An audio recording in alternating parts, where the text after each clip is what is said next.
Hey everybody, Jeremy Church from Church's Family Farm. I'm just going to show you a simple way to do a nesting rod.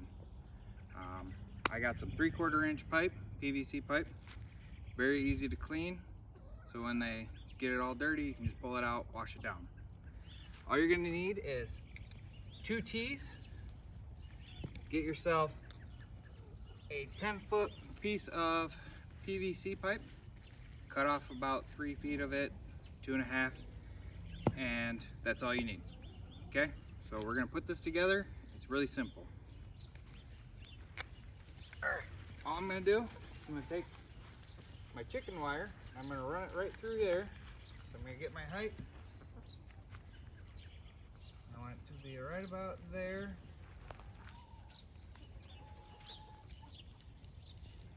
Right here. Get it on my other side.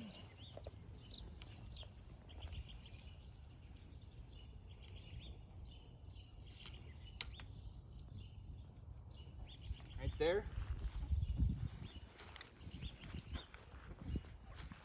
You're gonna put your PVC pipe piece in the ground. Put your T on it.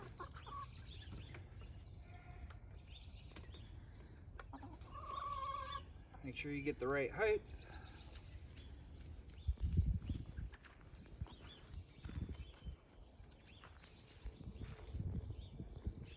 Right there. Put it right into the T. And the other PVC T is for the other end so that it doesn't pull out. And that's all you have to do. Thanks for watching. May God bless you and your family, and we'll see you next time.